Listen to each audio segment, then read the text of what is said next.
Aujourd'hui on se retrouve pour une nouvelle vidéo et aujourd'hui on se retrouve pour une vidéo un petit peu spéciale puisqu'aujourd'hui on se retrouve pour parler du type de mec à éviter. Si tu es comme moi et que tu en as marre de souffrir en amour, tu es tombé sur la bonne vidéo car aujourd'hui je t'ai regroupé les caractéristiques masculines à éviter chez un mec pour ressouffrir. Évidemment, ce n'est que mon avis personnel. Avant de me faire détruire en commentaire par les gars, j'ai déjà payé et souffert dans mon existence vis-à-vis de ce genre de mec. Donc, je mets mon savoir et mon historique au profit des filles. Donc voilà messieurs, ne venez pas m'engueuler, mais je balance les secrets pour éviter que les filles se fassent avoir comme je me suis fait avoir.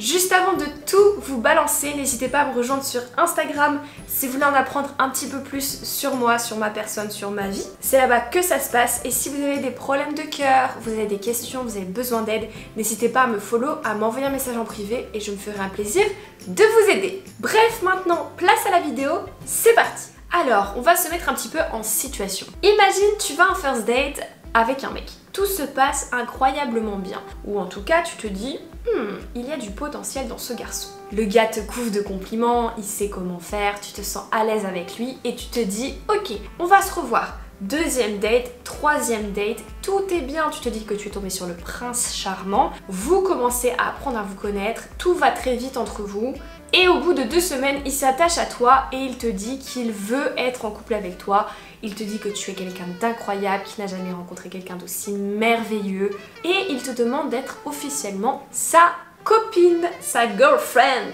sa femme tranquille quoi, sa meuf.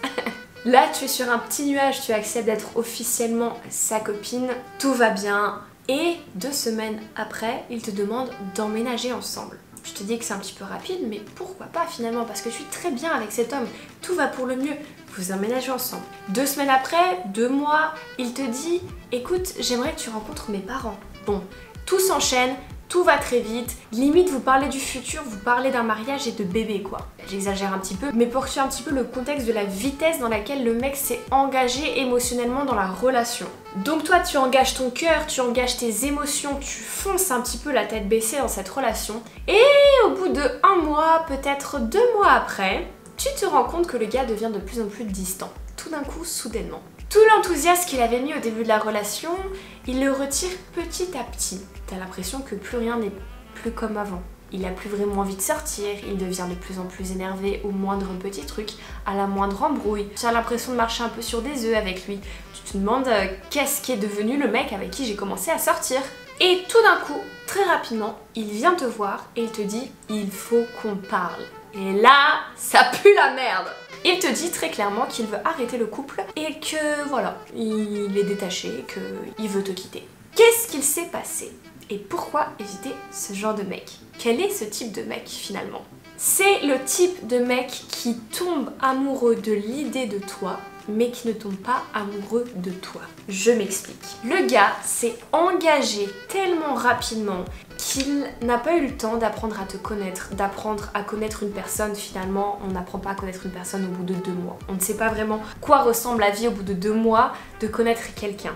Il s'est tellement engagé rapidement qu'il s'est construit une idylle sur la possibilité d'être avec toi. Qu'est-ce que ça allait être dans son imaginaire? Il s'est projeté plein de choses. Qu'est-ce que ça allait être d'être en relation avec toi? Qu'est-ce que ça allait être d'emménager avec toi? Qu'est-ce que ça allait être d'être en couple avec toi? Il s'est tellement fait un film dans la tête que toutes ces idées et toutes ces attentes finalement n'ont pas correspondu à la réalité qui était moindre que ces attentes.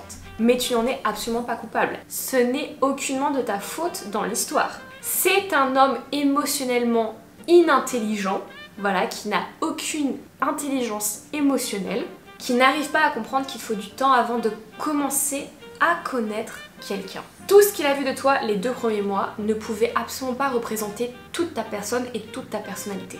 Au bout de ces quelques temps que vous avez commencé à vivre ensemble, emménager ensemble, il a remarqué comme tout le monde que tu avais des défauts, comme tout être humain, et que tu ne seras jamais aussi parfaite que l'idée qu'il avait de toi au début. De cette fameuse image dont il était tombé amoureux. Donc c'est un type d'homme totalement immature et émotionnellement inintelligent qu'il faut absolument éviter les filles. Donc pour ça, à fuir totalement les hommes qui vont beaucoup trop vite dans une relation. On peut appeler ça aussi du love bombing en anglais, mais de manière générale, les mecs ne remarquent même pas qu'ils s'embarquent tout feu tout flamme dans un truc comme ça.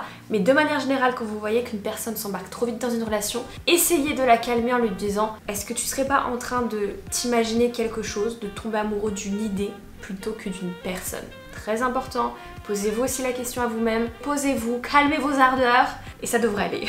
Du coup voilà les filles, la vidéo est terminée, j'espère qu'elle vous aura plu. C'était un format un petit peu différent d'habitude, mais je pense que c'était très important d'en parler sur ma chaîne. Si ça vous a plu, lâchez un pouce bleu comme d'habitude, venez me rejoindre sur Instagram et n'hésitez pas à me poser des questions en commentaire si vous en avez. Et puis quand ça c'est fait, nous on se dit à dimanche pour une prochaine vidéo. En attendant, portez-vous bien, je vous fais des gros bisous.